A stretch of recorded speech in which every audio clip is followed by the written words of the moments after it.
guerra del Golfo es la primera guerra que vemos en directo. Yo no diría tanto que marca la inmediatez, la guerra del Golfo. Lo que marca es una forma diferente de hacer la información. Finalmente, Irak ha pasado de las amenazas de los últimos días a los hechos. Esta madrugada, tropas y tanques iraquíes emprendían la invasión de Kuwait. Las acusaciones iraquíes contra Kuwait de extraer petróleo de su territorio y de mantener a la baja el precio internacional de los crudos parecía que iban a ser solucionadas por la vía diplomática con la mediación de Arabia Saudí y de Egipto. Pero el portazo que la delegación iraquí dio ayer en Jeddah a los kuwaitíes hacía presagiar lo peor. La noche del 2 de agosto de 1990, Irak invade Kuwait. Dura escasamente 2 horas y las televisiones occidentales no están presentes. El gobierno americano ya sabe que la estrategia militar debe ser acompañada de una buena estrategia mediática. Comienza el espectáculo. Estos hombres son profesionales. Su oficio es viejo como el mundo, hacer la guerra. En su mayor parte son veteranos. Vietnam para los más viejos, Beirut, Granada o Panamá para los más jóvenes. Son soldados de élite, los modernos centuriones.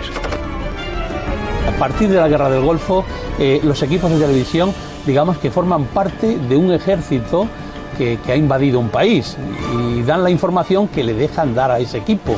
Es más, llegan las televisiones privadas, no tenemos que confundirnos y tenemos que saber que las televisiones privadas pertenecen a grandes grupos editoriales y a grupos de presión con sus intereses partidistas, económicos, etcétera, etcétera. Y entonces eso ha modificado mucho a la hora de dar la información.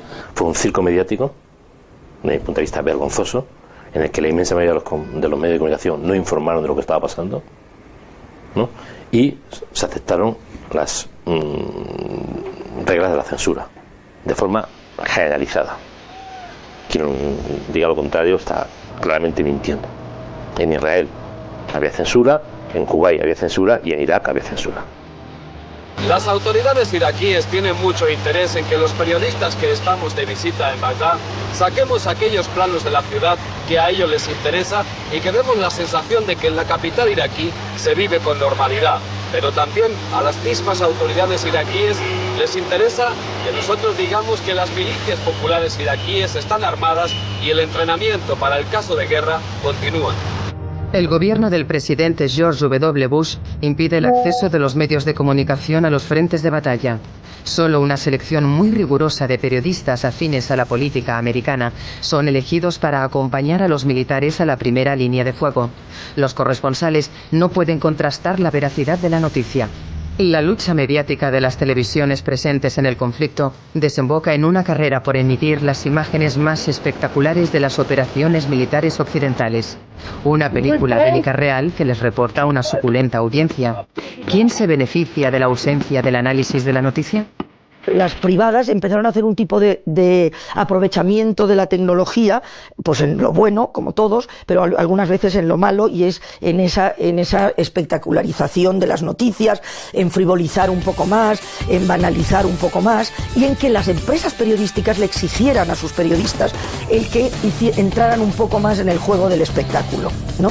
Y entonces Televisión Española, pues claro, o sea, parecía como que tú también tenías que seguir, en fin, un poco esos parámetros. En estas cosas de la guerra y de la paz hay ciertos gestos, colores, matices que son en sí mismos toda una declaración. Nos gustaría ponerles un ejemplo televisivo, será ajeno, pero de una cadena que todos conocemos ya, la norteamericana CNN, que durante casi 7 semanas se identificó con este logotipo animado rojo, casi fuego, donde aparecían escenas militares y el rótulo Guerra en el Golfo. La guerra en directo. Los protagonistas de la noche volaban en círculo sobre el cielo de Irak. Los temibles B-52 y los F-15, acompañados de misiles Tomahawk, arrojaron más de 20.000 kilos de bombas, destruyendo los objetivos de armamento químico y nuclear de su enemigo. Irak apenas pudo responder y cuando lo hizo fue inútil. Los aviones volaban demasiado altos. La mayor concentración de fuerzas aliadas desde la Segunda Guerra Mundial había recibido la orden de abrir fuego. La operación tenía un nombre: Tormenta del Desierto. La estrella mediática por excelencia es la CNN. Estados Unidos utiliza por primera vez una televisión por satélite que transmite en tiempo real una guerra en directo. Nadie pone en duda la credibilidad de sus mensajes, que son propagandísticos y sesgados. La CNN se convierte en el eco oficial de todas las televisiones europeas, al ser el único medio de comunicación que permanece en Bagdad durante los bombardeos. Los corresponsales occidentales son expulsados y no quedan testigos independientes. El cerco informativo se consigue en un conflicto de repercusión internacional. En la primera guerra del Golfo es cuando se empieza a poner de moda el que tienes que llevar un teléfono satélite. Si el que no tenía un teléfono satélite, pues no trabajaba, cosa que era una auténtica locura. ¿Por qué? Pues porque tenías que ponerlo ahora, porque te daban un cuarto de hora de que usaras el teléfono, pero tenías que tener un tipo al lado tuyo del ministerio oyendo lo que decías. Si no le gustaba, te desenchufaba el cable y te cortaba la comunicación. Los periodistas tenían que mostrar sus montajes a los censores israelíes, americanos o árabes, o por supuesto iraquíes. Todo el mundo se tiene que acordar de aquellas imágenes en verde que aparecían de malísima calidad, de ínfima calidad, de los bombardeos contra Irak, especialmente contra Bagdad, en el que solamente aparecía la nebulosa de los proyectiles volando por el espacio, pero no se concretaba en víctimas, porque además los iraquíes tampoco quieren sacar las víctimas, porque eso también para ellos era como aceptar que estaban siendo vapuleados, ¿no? Entonces, en el fondo, la imagen de la guerra de Irak, de aquella guerra, es la no imagen. Los medios oficiales de comunicación, tanto iraquíes como americanos, no analizan el fondo del conflicto.